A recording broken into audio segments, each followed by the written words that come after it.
Magandang araw mga kaibigan. Bigyan natin ng reaction, opinion itong result ng SWS survey conducted noong November 24 to 30, kung saan naging negative na ang net trust rating ng Pangulong Marcos Jr. Samantalang ang kay VP Sara ay lalo pang tumaas.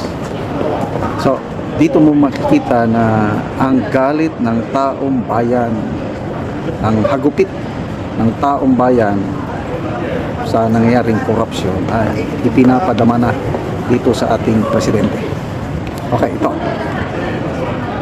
Ang net trust rating ng Pangulo, negative 3% na lang.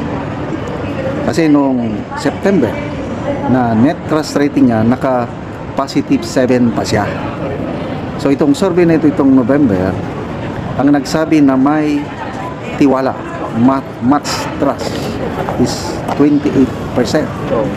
Ang nagsabi naman na wala na silang tiwala o little trust is 31%. So, negative na ang kanyang net satisfaction rating na nakakaya para sa isang sitting president. Naka 3 years pa lang sa kanyang opisina, wala na, negative na. Okay, kay VP Sara naman, plus positive 31%. Tumaas pa ito kasi nung September na survey, September 2025, positive 25% siya. So umakyat siya ng 6%. Ang nagsabi na malaki ang tiwala nila kay VP Sara is 56%. At nagsabi naman na halos wala o little trust na lang sila is 25%. So, una, ano ang reaksyon ng palasyo dito? Sa lahat ng mga surveys, talagang bagsak. Itong mga latest na lumabas, WR numero, with my memory serves me right, I think 31% ang trust rating ni VP Sara, samantala ang Pangulo is only 15%. Publicus Asia, medyo nakalimutan ko na.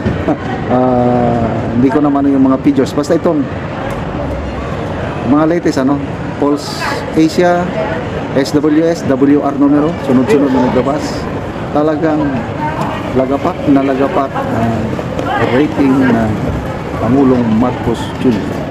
Bunga ito ng pagkadismaya ng taong bayan sa kanyang administrasyon, particularly ito talamak na korupsyon sa flood control project.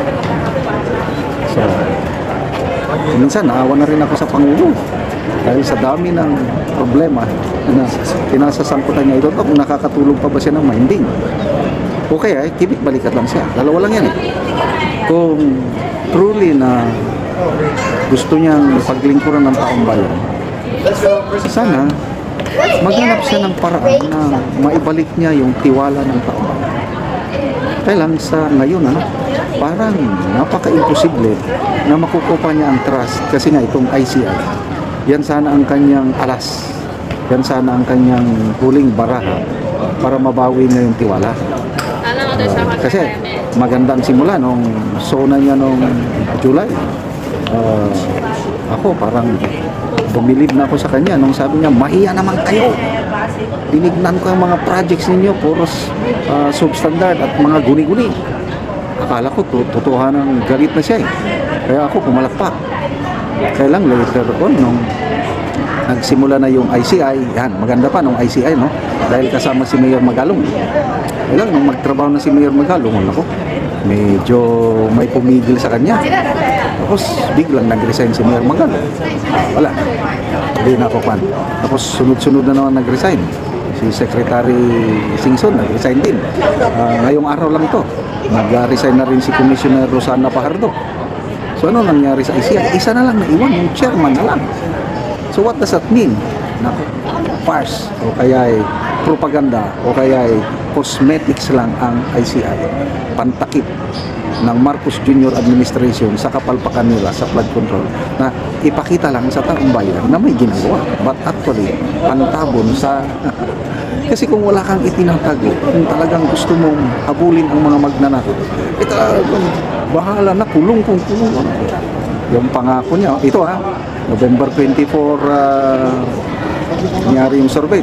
Hindi pa kasama itong kapalpakan na naman niya na nagpangako siya. Magpapasko sila sa kulungan. Anong nangyari?